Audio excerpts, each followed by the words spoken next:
읽겠습니다. 베드로전서 1장 1절과 2절 말씀을 한 목소리로 하나님의 말씀을 받들어 읽겠습니다. 베드로전서 1장 1절과 2절 말씀, 제가 가지고 있는 성경, 신약 성경 377면에 있습니다. 다 찾으셨나요? 네, 함께 하나님의 말씀을 읽겠습니다. 시작. 예수 그리스도의 사도 베드로는 본도, 갈라디아, 갑바도기아, 아시아와 비두니아에 흩어진 나그네 곧 하나님 아버지의 미리 아심을 따라 성령이 거룩하게 하심으로 순종함과 예수 그리스도의 핏부림을 얻기 위하여 택하심을 받은 자들에게 편지하노니 은혜와 평강이 너희에게 더욱 많을지어다. 아멘. 네, 하나님의 말씀을 다시 한번 읽습니다. 네, 말씀을 잘 읽어보시고 하나님의 살아계신 말씀이 여러분과 우리 안에 움직일 수 있도록 기도하시기 바랍니다. 1절 다시 2절까지 읽겠습니다. 시작. 예수 그리스도의 사도 베드로는 본도, 갈라디아, 갑바도기아, 비두니아에 흩어진 나그네 곧 하나님 아버지의 미리 아심을 따라 성령이 거룩하게 하심으로 순종함과 예수 그리스도의 핏부림을 얻기 위하여 택하심을 받은 자들에게 편지하노니 은혜와 평강이 너희에게 더욱 많을지어다. 아멘. 오늘 하나님 말씀을 전하실 우리 목사님을 잠깐 소개하고 우리 목사님의 말씀을 듣도록 하겠습니다. 벌써 1년이 됐네요. 제가 작년에 잠깐 하와이에 가서 말씀을 전할 기회가 있었습니다. 말씀을 전하고 그곳에 계시는 다른 목사님을 만나게 됐는데 그 목사님이 이 목사님입니다. 그래서 처음 뵙죠. 처음 만나서 함께 식사를 나누고 짧은 시간 얘기를 나누게 되었죠. 목회자가 참 많은 사람을 만나게 되는 것 같습니다. 많은 사람을 만나다 보니까 조금 이렇게 보는 눈이 생기게 되는 것 같습니다. 그렇다 그래서 제가 관상을 잘 본다 이런 건 아닌데 이렇게 만나보면 느낌이 있잖아요. 그죠? 요즘 유행하는 단어로 뭐라고요? 느낌 아니까. 네. 느낌이 있잖아요. 그렇다고 그게 100% 맞겠습니까? 근데 하여간 느낌으로 우리 목사님을 만나 뵀는데 참 제 마음속에 저도 목사지만 목회자의 모습 어떤 걸까 늘 저도 생각하는데 우리 목사님을 만나 뵈면서 그런 느낌이 저에게 전해졌습니다. 그래서 짧은 시간 만나서 대화를 나눴는데도 불구하고 제 마음이 확 끌리게 됐죠. 그러고는 하루 이틀 정도 지나고 난 다음에 헤어졌기 때문에 그리 많은 시간 보낼 수도 없었고 친분을 나눌 수도 없었습니다. 그러나 한국에 와서 우리 목사님과 카톡을 몇 번을 하면서 정말 목사님에 대한 저의 생각이 틀리지 않았다는 것을 제가 알게 됐습니다. 그리고 언제든지 한번 뵈야지 그런 생각을 하고 있었는데 이번에 여러 선교 지역을 방문하시다가 한국을 오시게 됐다고 말씀을 듣게 돼서 제가 무조건 오시면 좋겠다, 한번 말씀을 전해주시면 좋겠다 그렇게 말씀을 드렸습니다. 제가 이 목사님을 어느 정도로 모르냐면 이분이 어느 학교를 나왔는지 어디에서 신학을 공부했는지 전혀 몰랐거든요. 그래서 오늘 아침에 여쭤봤죠. 목사님, 사모님께 여쭤봤어요. 먼저 사모님, 신학은 어디서 공부를 하셨나요? 우리 목사님께서. 그랬더니 캘리포니아에 가면 클레망이라는 꽤 유명한 신학교가 있습니다. 거기를 졸업하셨대. 그러시냐고. 또 더 묻기가 그래서 또 있다가 여기에 올라와서 일부 예배 전에 목사님께 여쭤봤죠. 목사님, 혹시 대학 다니실 때 전공은 뭐였나요? 제가 그렇게 물었어요. 그랬더니 우리 목사님께서 제 인생이 참 복잡합니다, 그러시더라고요. 그러시면서 말씀을 해주셨어요. 연세대학교에서 치과대 치대를 졸업을 하시고는 미국으로 건너가셔서 캘리포니아 주립대학에서 사회학을 전공을 하시고, 그러고 하나님의 부르심을 받아서 클레망에 가서 신학을 끝내셨다고 그렇게 말씀하시더라고요. 뭐 이게 인생 복잡한 건가요? 치대 나오면 꼭 치과의사만 해야 되나요? 그런 건 아니겠죠. 아버님께서 목회자이셨기 때문에 결국은 목회자의 길에 접어드신 것 같습니다.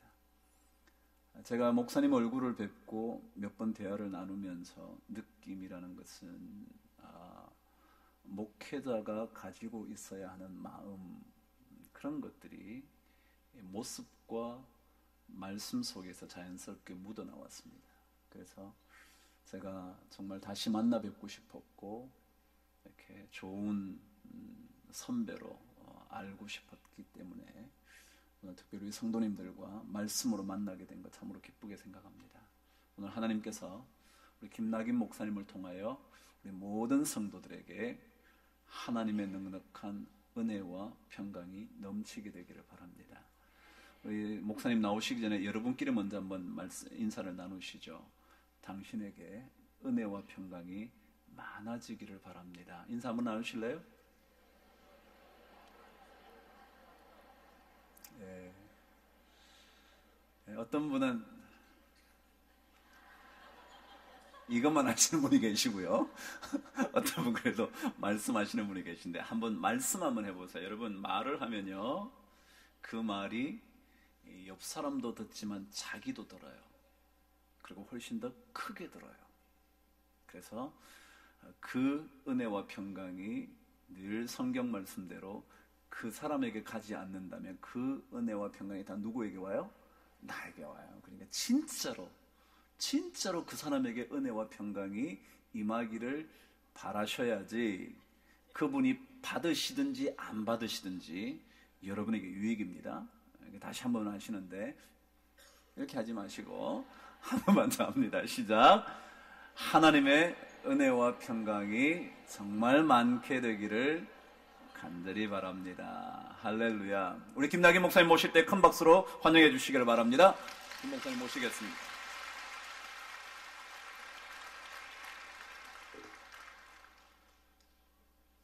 할렐루야 라고 해야 되는데, 제가 하와이에서 왔기 때문에 알로하 인사합니다. 알로하 한번 해보실까요? 알로하. 알로하는 참 편리합니다. 안녕히 가세요 할 때도 알로하지만 만나도 알로하. 그리고 그 안의 내용은 당신의 평화를 빕니다 라고 하는 그런 뜻입니다. 여러분에게 하나님 주시는 평화와 그리고 은혜가 넘치기를 간절히 기원합니다. 이렇게 날씨도 눈으로 덮여서 오시는 길들이 많이 불편하셨을 텐데, 가득 찬 이 본당을 보면서 참 여러분의 믿음의 열정이 어떠한지 제가 느낄 수가 있었습니다. 여러분들은 어떤지 모르시지만 저는 이 날씨가 너무 좋네요. 하와이를 떠나서 필리핀과 태국을 지나서 그리고 러시아에 갔다가 한국에 왔습니다. 오니까 참 살만하네요. 그 날씨도 적당히 춥고, 또 무엇보다도 지난 몇십 년 동안 저는 눈 오는 거를 못 봤습니다. 쌓인 것은 봤는데, 쌓인 것은 뭐 영화도에서 보고 TV에서도 보고 또 일부러 이렇게 여행을 하면서 보기도 했지만, 눈이 오는 장면은 거의 30년 만에 처음 보았습니다. 하늘에서 눈꽃이 막 떨어지는데 가슴이 막 벌렁벌렁 뛰는데 얼마나 좋은지 모르겠어요. 우리 조국에서 사시는 분들 이런 축복을 겨울마다 받으시면서 사시는구나, 얼마나 좋겠나 하는 생각을 했습니다. 저는 지금 하와이 호놀룰루의 그리스도 연합 감리교회라고 하는 교회, 111년 전에 이 조국이 그들을 품어줄 수가 없어서 가난해서 정치적으로 불안해서 그리고 참 이 땅에 발붙여 살아갈 수 없는 어떤 형편 때문에 조국을 떠나서 하와이로 왔던 그분들이 세운 그 교회, 지금 21번째 목사로 심무하고 있습니다. 은혜를 많이 받고 있고 이 역사적인 교회를 섬기면서 어떻게 하나님께서 여기까지 복음의 그 횃불을 옮기셨는데 이 복음의 횃불을 또 나도 옮겨갈 수 있을까라고 하는 것을 고민하면서 살아가고 있습니다. 그런 가운데 여러분 또 이렇게 뵙게 돼서 감사하고 또 우리 황영택 목사님께서 지극히 환영해 주시고 또 반갑게 두 손 들어서 이렇게 환영해 주셔서 너무 감사합니다. 짧은 시간 만났지만 저에게는 큰 축복입니다. 한 목사님 만난 것이 저는 미국에 간 지 40년 됐습니다. 그곳에서 살면서 별로 이렇게 한국하고의 관계가 이것도 신학교를 다닌 것도 아니고 이곳에서 목회를 한 것도 아니기 때문에 좋은 목사님들을 만날 수 있는 기회가 별로 없었습니다. 그런데 우연찮게 황 목사님 만나면서 참 우리 황 목사님의 그 인품과 그리고 주님 사랑하는 마음과 복음에 대한 열정을 느끼면서 하나님께서 내게 붙여주신 귀한 축복의 사람이구나 라고 하는 것을 감사하면서 그리고 귀하게 여기면서 만나고 있습니다. 여러분 귀한 목사님 모신 것을 축하드립니다. 축하드립니다. 정말 귀한 목사님이십니다. 귀하게 여기시고 함께 복음의 사역을 열심으로 일구어서 우리 강북제일교회가 주님 안에서 정말 이 마지막 때에 하나님의 그 뜻을 온전히 세워가는 능력 있는 재단이 될 수 있기를 간절히 바랍니다. 이번에 저는 필리핀과 태국 그리고 블라디보스토크를 다니면서 참 얼마나 세상이 힘들고 어려운가라고 하는 것을 많이 보았습니다. 물론 관광을 가는 분들도 계시고 그래서 그것을 즐겁게 지내다 오시는 분들도 계시지만 그들의 삶의 현실은 참으로 너무나 고달프고 힘들었습니다. 그것은 그런 어려운 지경에 있는 분들뿐만이 아니라 세계 전체가 지금 다 이런 신음을 고통 속에 신음하고 있지 않습니까? 정치, 경제, 문화, 사회 모든 면에 있어서 어떤 방향을 잡지 못하고 혼돈 속에 있습니다. 지도자라고 하는 분들을 만나서 대화를 나눠봐도 잘 모르겠다고 하는 거예요. 경제 지도자들, 정치 지도자들 만나서 함께 나누어도 잘 모른다는 겁니다. 그런 상황을 우리는 지금 더듬어가고 있습니다. 그 가운데서 우리의 삶은 참 혼돈과 그리고 불확실한 그 가운데서 경험되어지는 두려움과 아픔을 경험하면서 살아가는 것이 우리의 삶의 현실인데 그것이 온 인류적으로 온 국가적으로 계속되어지고 있다고 하는 것입니다. 이번 필리핀에 간 그 선교지는 이나레스라고 하는 공동체인데 그곳에서 이나레스라고 하는 의원이 그 땅을 마련을 하고 그리고 재해를 당한 사람들을 이주시킨 다시 말하면 빈민촌입니다. 그곳에 한국 선교사님이 가셔서 길거리에서 어린이 사역을 시작하셨습니다. 이런 쪽박 같은 곳에 가족이 한 7명, 8명씩 사는데 아이들은 한 집에 6명, 7명씩 되는 거예요. 그러니까 아이들이 얼마나 많은지 그들을 보면서 국률한 마음을 가지고 이 박영현 선교사님이라는 분이 어린이 사역을 시작을 했는데 그 아이들이 자꾸 모이면서 아이들이 기뻐하고 즐거워하는 모습을 보고 중고등부 아이들이 모이고 중고등부 아이들이 모이는 것을 보면서 부모들이 따라 나와서 불과 2년 만에 그 공동체는 2,000명의 공동체가 되었습니다. 그래서 저희가 그 교회를 후원하고 그 목사님을 후원했는데 한번 오셔서 집회를 해주십시오 해서 갔었습니다. 그들의 삶의 현실은 너무나도 힘이 들었어요. 그런데 복음이 들어가니까 거기에 기쁨이 생기고 거기에 소망이 생기고 그 공동체가 죽음의 공동체가 절망의 공동체가 아니라 거기에 새로운 비전의 공동체가 되는 것을 보았습니다. 그들이 필리핀은 영어를 하는 곳이기 때문에 그들이 가진 비전을 들어보니까 그렇더라고요. 우리는 영어를 하지 않습니까? 이제 여기에서 우리가 훈련을 받으면 상교적인 사명을 가지고 밖으로 나갈 것입니다. 필리핀은 국가적으로 적어도 10% 정도를 해외로 나가게 해서 해외에 있는 외화를 벌어들이는 것이 우리 국가적인 그런 계획입니다. 우리가 그것의 일환으로 가서 중동으로 또는 열악한 지역으로 가서 그들 가정으로 들어가서 가정부로 또 일꾼도 일을 하면서 공식적으로는 예배드리지 못하고 공식적으로는 우리가 전도하지 못하지만 그 개인, 어떤 그 중동의 부잣집에 들어가서 중동의 어떤 개인집에 들어가서 저들의 영어를 가르쳐주면서 믿음으로 저들을 잘 섬기면 저들을 복음화할 수 있는 그런 길이 열려지게 됩니다.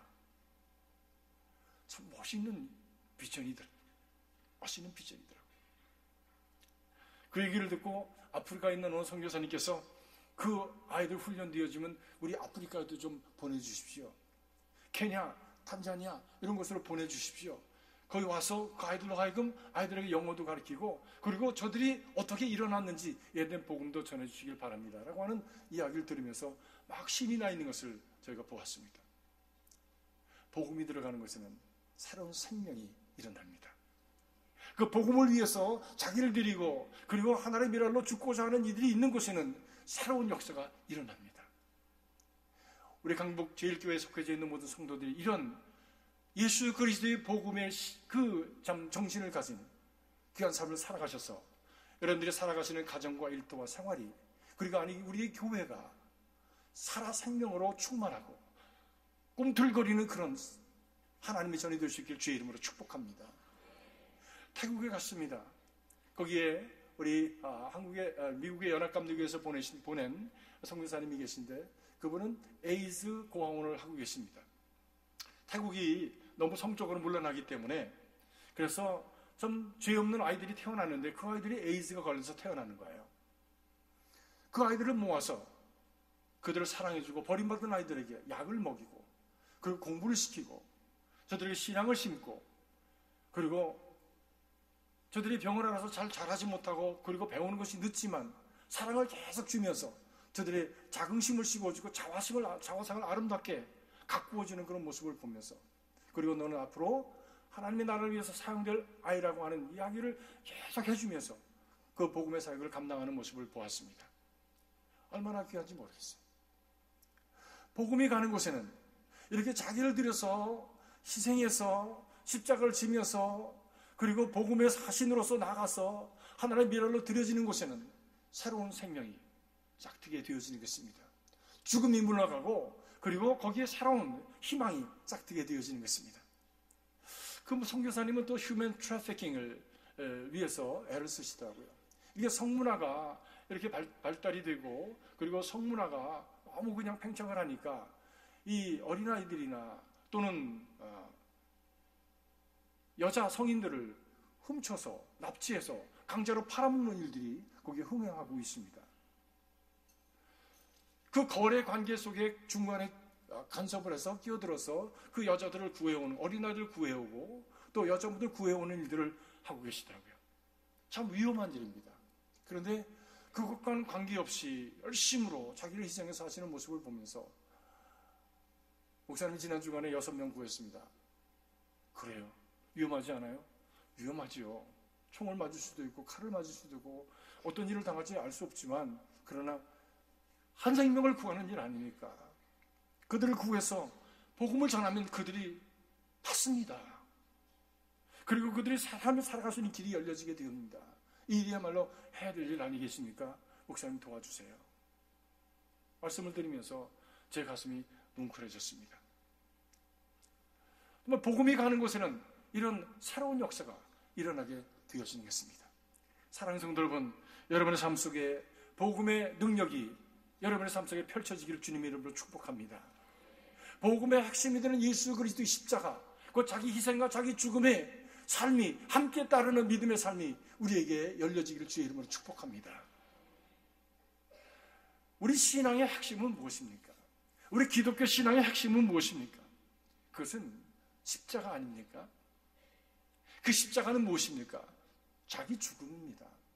십자가는 무엇입니까? 자기 포기입니다. 자기 내려놓음입니다. 겸손히 자기는 묻어지는 것입니다. 여러분 안에 이런 십자가가 여러분의 신앙의 뿌리로서 여러분의 삶의 가치관으로 그리고 우리의 문화로 생활의 어떤 습관으로 자리할 수 있기를 주님의 이름으로 축복합니다. 그래서 여러분이 가는 곳마다 진정으로 복의 근원이 되어지는 역사가 일어날 수 있기를 간절히 바랍니다. 복의 근원이 된다는 말은 무슨 말입니까? 복의 근원이 된다는 말은 복덩어리가 된다는 말씀입니다. 어디 가든지 바로 나 때문에 새 생명이 일어나고 나 때문에 새로운 소망이 일어나고 나 때문에 새로운 역사가 펼쳐지게 되어지는 복덩어리가 된다는 말씀입니다. 이 딸이 한 3년 전에 결혼을 했어요. 근데 그 시아버지 되는 사람이 우리 딸아이를 보고 우리 복덩이 자꾸 그러시더라고. 저는 처음에 그것이 무슨 말인지 잘 이해가 가지 않았어요. 왜 이 아이를 복덩이라고 그럴까? 복덩이라고 그럴까? 가만히 생각해 보니까 성경에 아브라함에게 하신 말씀, 그것이 복의 근원이 된다는 말씀이 복덩이가 된다는 말이구나. 제가 새삼스럽게 깨달았어요. 이 아이가 이 집에 들어가서 그 집이 잘 되고 그 집에 평화를 이루고 그 집에 하나님이 주시는 그 축복을 일구어내는 그 기반이 될 수 있다면 이 아이가 정말 복덩이가 되는구나.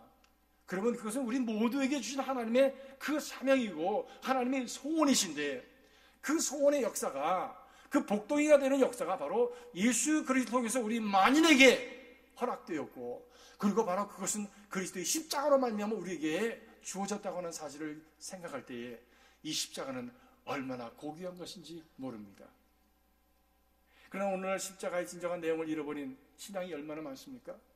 자기 죽음과 자기 희생과 포기를 잃어버린 신앙, 자기 드림을 잃어버린 신앙, 자기 죽음을 잃어버린 신앙이 얼마나 많으냐는 말씀입니다. 하와이에서 목회하는 가운데 어떤 분이 어느 날 문을 두드리면서 찾아오셨어요. 목사님, 들어오세요. 앉으세요.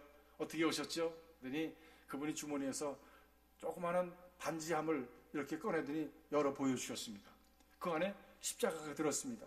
금식 그 십자가에다가 다이아몬드 보석이 딱 박힌 십자가였어요. 그러면서 하시는 말씀이, 목사님 여기다 대고 한번 시계에 안수해 주세요. 그러더라고요. 제가 그래서 왜 여기 십자가에 대고 제가 안수를 해야 합니까? 그랬더니 그래도 목사님이 영역이 있으시니까 십자가에 내가 목에 걸기 전에 목사님이 안수해 주시면 이 십자가가 능력 있는 십자가가 될 거 아닙니까? 이분이 복음을 모르는 분이구나. 그래서 교회는 나오지만 복음을 모르는 분들이 많이 있지 않습니까?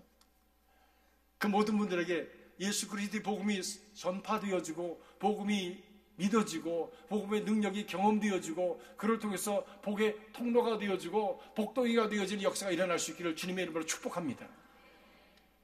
그분에게 복음을 전했습니다. 그리고 그분을 안고 꼭 기도해 주었습니다. 그분이 십자가를 걸고 그리고 나갔어요. 사랑하는 성도 여러분, 우리 모든 신앙의 뿌리도 핵심도 목적도 우리의 삶의 그 가치도 그리고 그 열매도 모든 것이 십자가로 말미암는 것을 기억하시기 바랍니다. 우리 기독교 신앙의 오늘 과거와 현재와 미래를 통틀어서 함께 하시는 성령의 역사도 십자가를 통해서 이루어지는 것을 여러분들이 하셔야 하지 않습니까? 내가 가는 것이 너에게 좋으니 내가 가면 너에게 다른 보혜사를 보내주시겠다고 하지 않았습니까? 내가 가는 과정, 그것이 무엇입니까? 십자가 아닙니까? 십자가를 지고 뚜벅뚜벅 걸어서 골고다 그 정상에 올라서 달려 피 흘려 물 흘려 죽으신 예수 그리스도의 그 고난의 과정, 그 십자가 아닙니까? 내가 가면 너에게 보혜사가, 다른 보혜사가 오십니다. 십자가를 통해서 우리에게 다가오시는 성령의 역사가 여러분 한 분 한 분들의 심령 속에 충만하기를 주님의 이름으로 축복합니다. 우리 강남제일교회, 이 강북제일교회의 모든 교회 구석구석에 모든 사역 위에 우리 황 목사님께서 모든 사역자들 위에 충만하기를 주의 이름으로 축복합니다. 우리가 믿음으로 살려고 하는 간절한 소원이 있지만 믿음으로 살지 못하게 하는 환경이 우리들에게 얼마나 팽창해 가는지 모릅니다. 핍박과 방해가 얼마나 많은지 모릅니다. 선교지를 다니다 보면 정말 그 선교사님들이 사역하시는 그 환경이 너무나 열악한 것을 볼 수 있습니다. 문화적으로도 열악하고 환경적으로도 열악하지만 그 제도적으로 그것을 허락하지 않아서 예배드리다 잡혀가기도 하고 복음을 전하다가 그만 추방당하기도 하고 이런 일들을 경험을 합니다. 저는 그분들을 돕기 위해서 몇 번 이렇게 여러 군데를 다녔는데 그러다가도 잡혀서도 경찰에 들어가서 조소를 받고 추방을 당하고 그런 경험들을 여러 번 했습니다.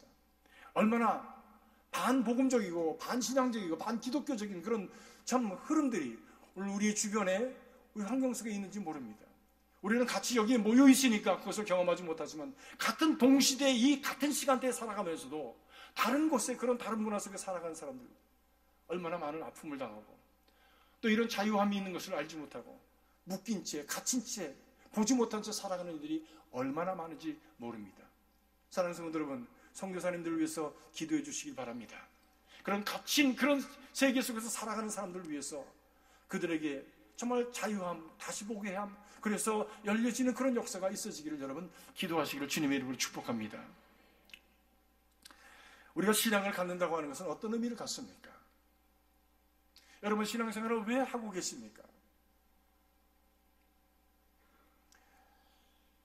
그것은 평화 없는 이 땅에 평화를 심고 평화의 통로가 되어지고 아픔과 상처가 있는 곳에 치유와 회복의 통로가 되어지고 정말 죽음으로 말미암아 두려워하는 이 세상에 죽음을 넘어서 하나님의 나라가 오고 있음을 그 소망으로 선포하는 일을 위해서 여기 있지 않습니까? 여러분을 통해서 죽어도 산다라고 하는 그런 분명한 생명의 원리를 볼 수 있는 증거가 되기 위해서 하나님이 이 세상에 저와 여러분을 두신 줄로 믿습니다. 우리 모두에게 주어진 그 어둠의 여건 속에서 고통의 여건 속에서 그것을 능히 이기고 하나님의 승리하심을 보여주는 증인들이 되어주기를 주님의 이름으로 축복합니다. 스카텍이라고 하는 분이 The Road Less Traveled라고 하는 책을 썼습니다. 잘 다니지 않는 길이라고 하는 그런 책, 그 첫 문단을 그는 이렇게 시작합니다. 인생은 고난이다. Life is pain. 인생은 고난이다라고 하는 것이에요. 그리고 이 인생이 고난이라고 하는 것을 인정하고 그 안에서 길을 찾으려고 할 때에 길을 찾을 수가 있지, 인생은 고난이 아니라고 하는 그런 어떤 환상을 가지고 우리가 삶을 풀어가려고 할 때 그 삶의 문제는 해결되지 않는다고 그분은 얘기합니다. 그렇습니다. 고난이 없는 곳이 있습니까? 고난이 없는 사람이 있습니까? 교인이 2,000명이 3,000명이면 다 한 사람 한 사람이 다 다른 아픔과 어려움이 있습니다. 고민이 있습니다. 갈등이 있습니다. 있는 사람은 고난이 없습니까? 아닙니다. 있기 때문에 그것 때문에 고난이 있습니다. 없는 사람은 없기 때문에 고난이 있습니다. 건강한 사람은 건강하기 때문에 또 아픔이 있습니다. 많이 배운 사람은 많이 배웠기 때문에 또 고민이 있고 아픔이 있습니다. 사회적인 지위가 높은 분은 그 높이 때문에 갖는 남다른 그 아픔이 있습니다. 우리 모두는 다 고난 속에 살아가는 존재들입니다. 그러나 고난에 묻히는 존재가 아니라 이 죄로 말미암아 인간의 불합리성으로 말미암아 빚어진 이 오늘의 세상, 공중군세 잡은 자로 말미암아 번복이 되고 혼돈스러운 이 세상 그 가운데서 불안해하고 두려워하고 혼돈스러워하고 그 안에서 죽음의 위기를 바라보면서 아파하는 인생들을 향해서 여기에 길이 있다라고 십자가를 보여주신 예수 그리스도의 그 길을 통해서 삶의 문제를 풀어가는 사람들, 이 사람들이 바로 그리스도인들인 것입니다. 사랑하는 성도 여러분, 예수 그리스도의 십자가를 든든히 붙드는 우리 모두가 될 수 있기를 간절히 바랍니다. 태국을 거쳐서 블라디보스톡으로 갔습니다. 오래간만에 경험하는 추위였습니다. 내리니까 마이너스 15도더라고요. 그리고 그 체감 온도가 25도가 되는데 금방 살이 떨어져 나가는 것 같았습니다. 그런데도 잠깐 동안은 짱한 게 얼마나 정말 신이 나는지, 얼마나 기분이 좋은지, 야, 추위라는 게 이런 거구나. 저는 추위를 몇십 년 만에 처음으로 경험을 했습니다. 그곳에 간 이유가 있습니다. 아니, 이 겨울에 왜 러시아를 가? 우리 교인들도 그런 말씀을 하셨어요. 그래서 제가 말씀을 드렸어요. 이런 이유 때문에 제가 가야만 합니다. 가보고 싶습니다.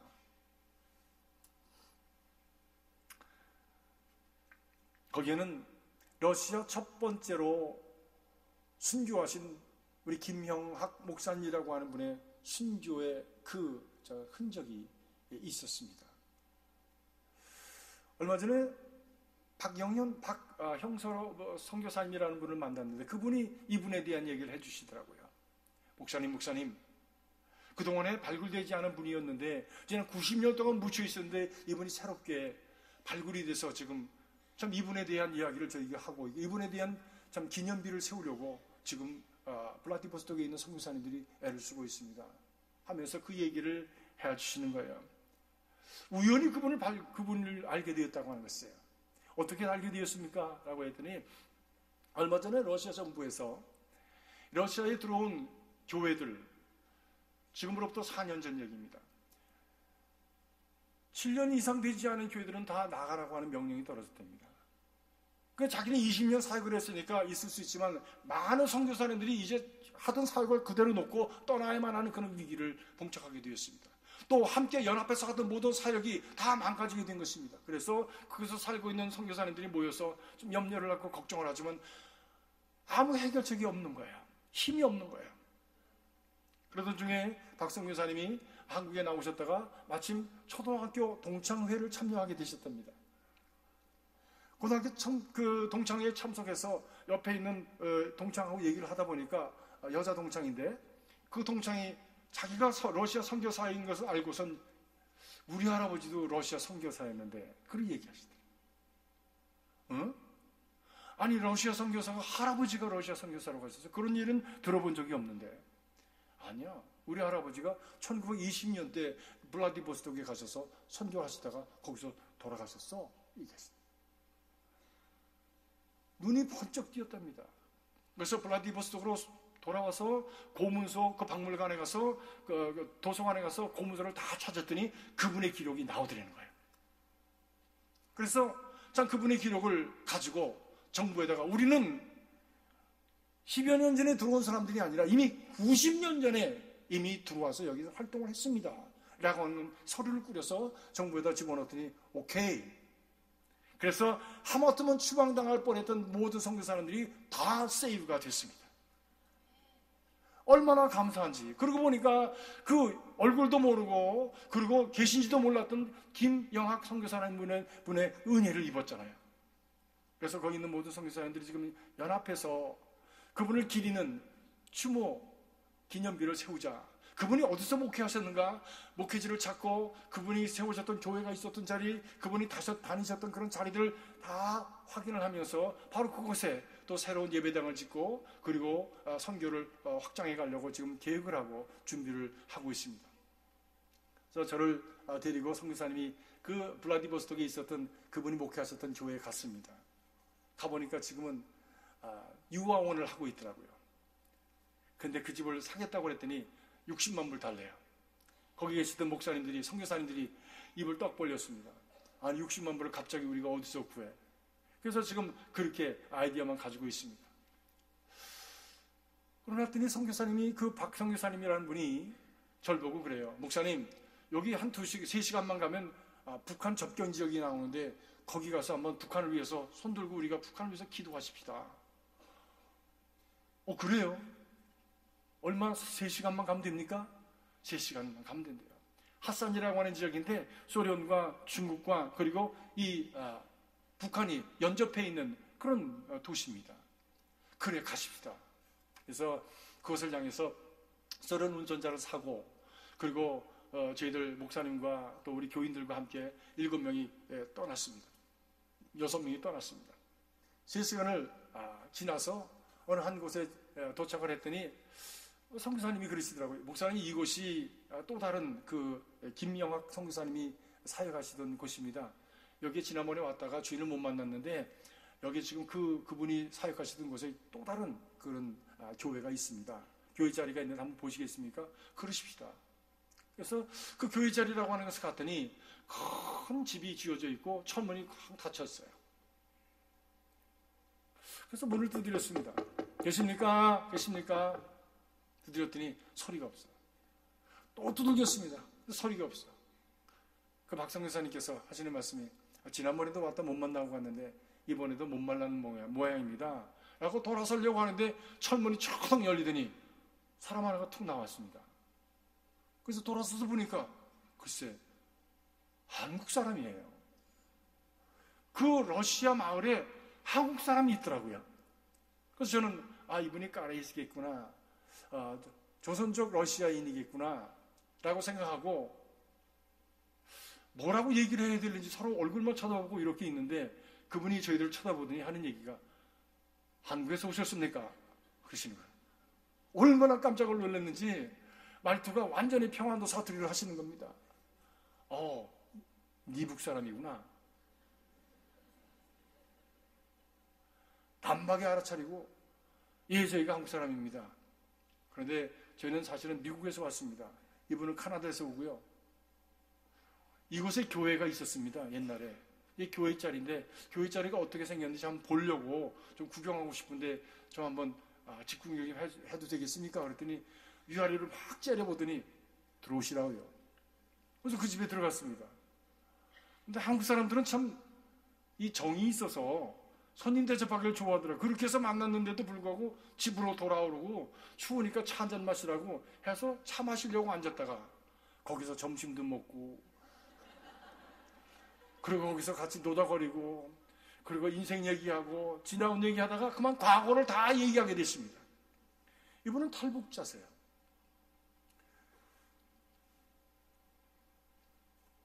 북한에서도 남부럽지 않게 살았답니다. 가정도 좋고요, 공부도 많이 했고요, 머리도 좋고요. 그래서 러시아에 와서도 돈을 많이 벌었어요. 그래서 그곳에다 큰 집을 지은 거예요. 그런데 그럼 왜 오셨습니까? 그랬더니 나는 혼자 잘 살 수 있지만 그 세상이 너무 썩었습니다. 세상에 선생님 생각해 보시라고요. 6.25 전쟁 때 300만이 북한 사람이 죽었다고 하는데 평화시대에 300만이 굶어 죽었습니다. 그것이 바른 세상입니까? 나는 그런 세상에서 살 수가 없습니다. 그래서 나왔습니다. 그럼 남쪽으로 가시지 왜 여기 러시아에 오셨습니까? 남쪽에 가면 탈북자들이 무시당하지 않습니까? 정착금이라고 주는데 그 깡패 들여서 다 뺏어가지 않습니까? 저는 다른 사람들의 무시하는 것은 참을 수 있어서 동족 간의 무시를 당하면서 있고 싶지는 않습니다. 그래서 제가 러시아를 택했습니다. 여러분, 혹시 여러분 주변에 탈북자들이 계시면 잘 대해 주십시오. 그들이 자존심 상하지 않도록 인격을 존중해 주시기 바랍니다. 다 압니다. 그분들이 다 알더라고요. 그러면서 저는 지금 우리 아이들이 이북에 2아이가 있고 가정이 있습니다. 그럼 교신이 있으십니까? 없습니다. 차라리 모르는 게 낫습니다. 알면은 전 가족이 몰살당합니다. 그럼 왜 여기서 계십니까? 이제 통일이 되면 그 아이들이 2시간만 넘으면 여기로 오니까 여기에서 같이 살려고 집을 짓고 지금 기다리고 있습니다. 아유, 그 얘기를 들으니까요, 가슴이 막 확 메이는 게 제 가슴이 이렇게 유리창 깨지듯이 찌찌찌 깨지는 소리가 나더라고요. 분단 조국의 아픔이 거기도 있더라고요. 남쪽에만 있는 게 아니라 거기도 있더라고요. 통일은 빨리 되어야 되겠더라고요. 사랑하는 성도 여러분, 우리 조국을 위해서 여러분 기도하시겠지만 미국에 있는 저희들도 매일 기도합니다. 조국의 통일을 위해서 기도합니다. 우리 민족이 하나 되는 것을 위해서 기도합니다. 무엇보다도 조국이 통일되기 이전에 교회가 하나 되게 하옵소서. 성도들의 마음이 하나 되게 하옵소서. 그래서 통일의 주체가 되게 하시고 앞장서 달려가는 하나님의 백성들이 되게 하여 주시옵소서.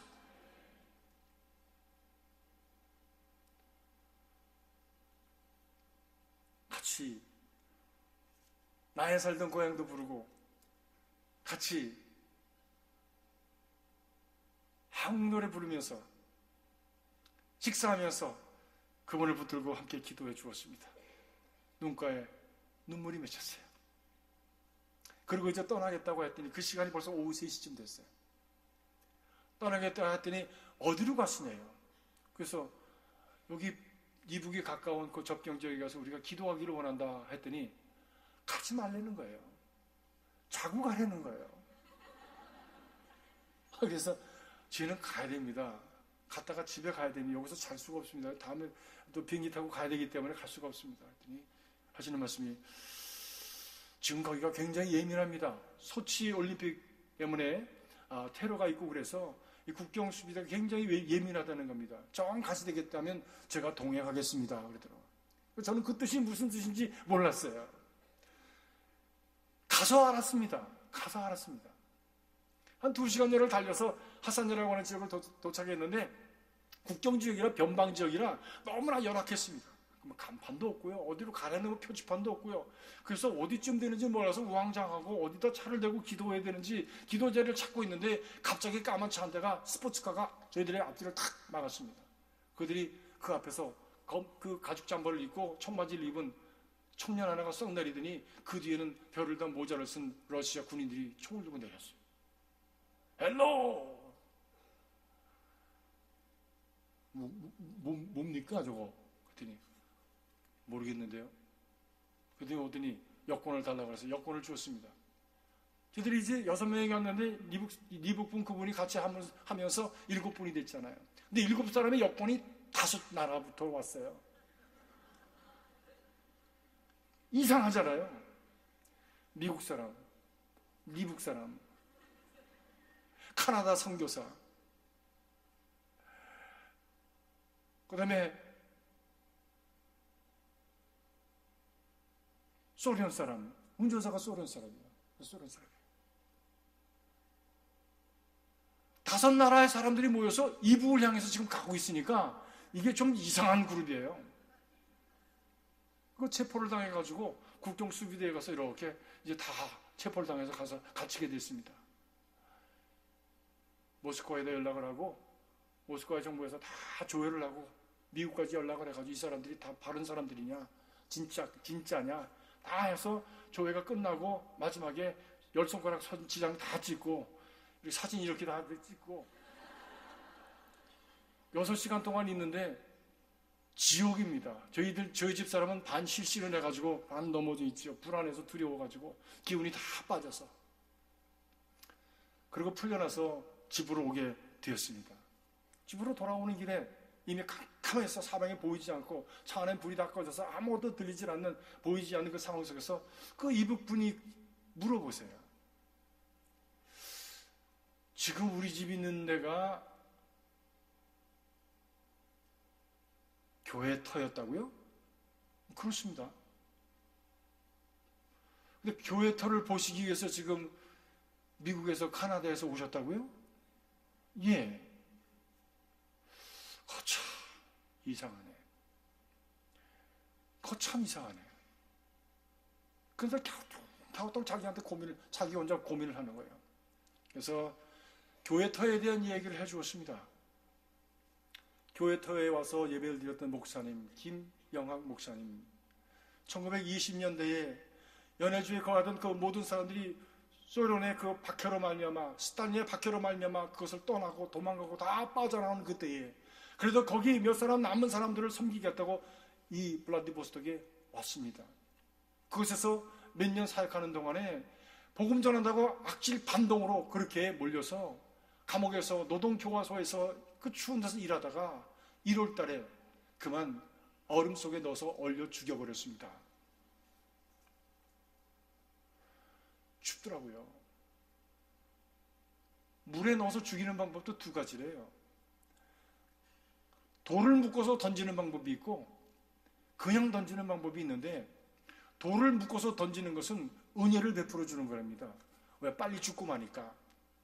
그런데 그냥 던지면 사람이 죽으려고 하면 본능이 살아서 살고자 하는데 이 얼음과 이 물 표면 사이에 조금 남은 공기구멍에다가 그 코를 대고서 살아남으려고 버둥거리다가 서서히 얼어 죽는다는 겁니다. 김영학 성회사님 그렇게 돌아가셨습니다. 그분이 하시던 교회 자리가 여기입니다.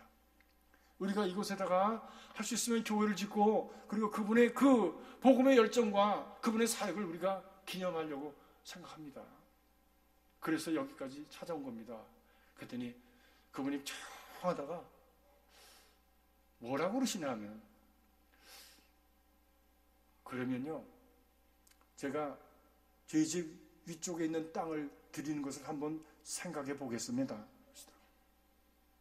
오다 가다 만난 사람입니다. 저는 그냥 오다 가다 만난 사람인 줄 알았어요. 근데 그분은 하나님께서 만나게 하신 분이셨어요.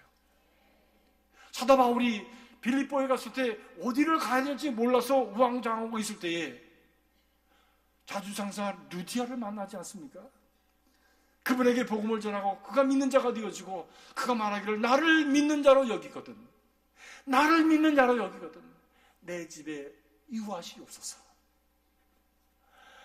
그 복음의 동토에 다 죽었다고 여겨지고 90년 전에 돌아가심으로 말미암아 끝났다고 여겨졌던 그분의 믿음의 줄거리가 그곳에 여전히 살아서 새롭게 부활하는 모습을 보았습니다. 사랑하는 성도 여러분, 복음을 위한 자기 십자가를 지는 그 역사는 결코 죽지 않습니다. 거기에는 생명이 있기 때문입니다. 그것은 다시 살아서 용솟음치고 그 지역에 복음의 역사가 일어나게 될 것을 믿습니다. 그 지역에 있는 러시아 여자분을 만났습니다. 그분은 그 근처에 있는 학교의 선생님이신데 그분이 누가 말하지도 않았는데 그런 얘기를 해요. 여기에 교회가 필요합니다. 이곳에 교회가 없기 때문에 이곳에서 차를 타고 2시간씩, 배를 타고 30분씩 블라디보스토크로 나갑니다. 여기에 교회가 있으면 참 좋겠습니다라고 얘기를 하시더라고요. 어떻게 이렇게 아다리가 딱딱 맞는지, 우리가 계획하지도 않았는데 하나님께서 만나게 하시고 그 길을 풀어주시고 그 길을 열어주시고 보여주시는 그 아름다운 하나님의 역사의 손길을 보면서 하나님은 살아 계시구나. 살아계신 성도 여러분, 하나님은 살아계십니다. 지금도 우리의 삶 속에 살아계신 줄 믿습니다. 때로는 기도해도 기도가 응답되지 않는 것 같고 부르짖어도 눈물이 끊임없이 흘러서 그 어둠 속에, 그 동굴 속에 갇힌 것 같은, 언제 그 내 안에는 내게는 태양이 떠오르냐, 그런 답답한 마음을 가진, 그 어두운 겨울을 지내는 것 같은 마음을 가질 때가 있지만 그럼에도 불구하고 그 상황 속에서도 하나님은 여전히 역사하고 계신 줄 믿습니다. 우리는 느끼지 못하고 깨닫지 못하지만 하나님 예수 그리스도께서 엘리 엘리 라바 사박다니, 아버지여 아버지여 어찌하여 나를 버리시나이까 라고 하였던 그 침묵의 순간에도 하나님은 온 인류들의 구원을 위해서 일하고 계셨습니다. 우리가 믿는 하나님은 바로 그 하나님입니다. 우리가 믿는 예수님은 바로 그 십자가 예수 그리스도이십니다. 그것이 복음의 핵심입니다. 십자가, 그것이 우리에게 진정한 생명이 되고 진정한 영혼을 우리에게 보장하는 은혜의 축복이 되어지는 것입니다. 사랑하는 성도 여러분, 우리가 무엇을 믿습니까? 주님 복 주시옵소서, 주님 은혜 주시옵소서, 이 일 잘되게 해주십시오. 기도하는 건 너무 중요합니다. 그러나 그것을 통해서 우리 가운데 이루어져야 될 것은 무엇입니까? 그것은 바로 십자가의 역사여 복음의 역사입니다. 그렇습니다. 바로 이 십자가, 이것을 통해서 하나님은 지금까지도 살리시고 구하시고 새롭게 하시고 회복시키시고 그리고 하나님의 나라를 보여주시고 그 길을 향해서 참 그 길이, 그 천국을 향한 길을 열어주셨습니다. 사도 바울은 이것을 에베소 2장 20절에 이렇게 말씀합니다. 너희는 사도들과 선지자들의 터 위에 세움을 입은 자라. 그리스도께서 친히 모퉁이 돌이 되셨느니라. 우리 교회가, 우리 신앙이 바로 이렇게 사도들과 선지자들, 곧 자기를 들여서 복음을 위해서 죽어간 사람들, 십자가를 지기 위해서 피 흘린 사람들, 바로 그들 터 위에 우리 교회가 서 있고 우리 복음이 서 있고 우리 믿음이 거기에 서 있다라는 말씀입니다. 그리고 그것의 시작은, 거기에 핵심은 바로 예수 그리스도시라는 말씀. 복음 때문에 핍박을 받고 반신앙적이고 반하나님적인 그런 세상에서 하나님을 바라보며 살아갔던 사람들은 다 아픔을 겪었습니다. 어려움을 겪었습니다. 그것을 히브리서 기자는 11장 36절 이후에 이렇게 말합니다. 어떤 이들은 조롱과 채찍뿐 아니라 결박과 옥에 갇히는 시련을 받았으며 돌로 치는 것과 톱으로 켜는 것과 시험과 칼로 죽임을 당하고 양과 염소의 가죽을 입고 유리하며 궁핍과 환난과 학대를 받았으니 이런 사람들은 세상이 감당하지 못하느니라. 그들이 광야와 산과 동굴과 토굴에 유리하였느니라. 오늘 우리가 읽은 본문 말씀, 베드로가 흩어져 있는 디아스포라들에게 쓴 말씀이라고 성경은 말씀합니다. 본도, 갈라디아, 갑바도기아, 아시아와 비두니아에 흩어진 나그네, 오늘로 말미암은 터키 지역입니다. 그것에 가보았습니다. 그들이 살았던 동굴을 가보았어요. 이곳에서 어떻게 살 수 있었을까? 지하 동굴에 가보았습니다. 그곳에서 몇백 년을 살아서 어떤 사람은 그곳에서 태어났고, 그리고 그 눈을 쓰지 않아서 눈이 아주 퇴화해 버린 사람들도 많았답니다. 무엇 때문에? 복음 때문에. 무엇 때문에? 십자가 때문에. 무엇 때문에? 믿음을 지키기 위해서 거기에 살았던 것이에요. 그들을 격려하고 이겨라, 낭망하지 말아라, 인내해라고 하는 격려를 주기 위해서 사도 베드로는 그들에게 이 복음을 쓰고 있지 않습니까? 사랑하는 성도 여러분, 오늘 반기독교적이고 반신앙적인 반하나님적인 이 세상에서 믿음을 지켜가는 성도들의 그 삶의 자세는 서로가 격려하고 긍휼히 여기고 앞서가니 뒤서가니 서로가 끌어주고 밀어주는 그런 아름다운 사랑의 교제가 있어야 될 줄로 믿습니다. 한번 옆에 분 보시고 한번 인사해 보시기 바랍니다. 저를 긍휼히 여겨주세요. 저를 긍휼히 여겨주시기 바랍니다. 하나님의 은혜로 긍휼히 여김을 받는 긍휼히 여기는 저희들이 될 수 있길 바랍니다. 서로가 격려가 되길 바랍니다. 그래서 우리에게 그를 통해서 은혜와 평강이, 그리스도의 은혜와 평강이 우리의 삶을 넘는, 환난과 역경을 넘는, 우리의 참 동터와 같은 그런 꽁꽁 얼어붙은 우리의 삶을 넘는 초월적인 성령의 역사가 우리의 삶 속에 소망이 되어지고 우리의 삶을 붙들고 세워주는 능력이 되어지고, 그로 인해서 평강과 은혜가 충만한 삶을 살아가는 우리가 되시길 주의 이름으로 축복합니다. 주님 나라 갈 때까지 승리하는 여러분 되시길 주님의 이름으로 축복합니다. 우리 강북 제일교회가 되시길 주의 이름으로 축복합니다. 기도하겠습니다. 살아계신 아버지 하나님, 부족한 종이 함께 겪은 간증을 말씀과 더불어 나누었습니다.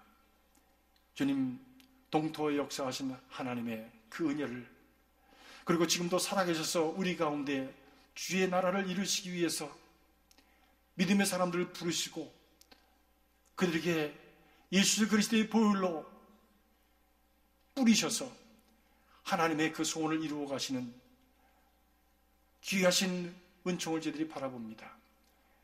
성령의 역사가 예수 그리스도의 보혈을 통해서 우리 가운데 충만케 하시고 세상이 감당할 수 없는 능력, 승리하는 삶을 살아가도록 역사하여 주시옵소서. 하나님이 함께 하심으로 저들 가운데 은혜와 평강이 더욱 넘치는 귀한 삶이 있게 하여 주시옵소서. 예수님의 이름으로 기도하옵나이다. 아멘.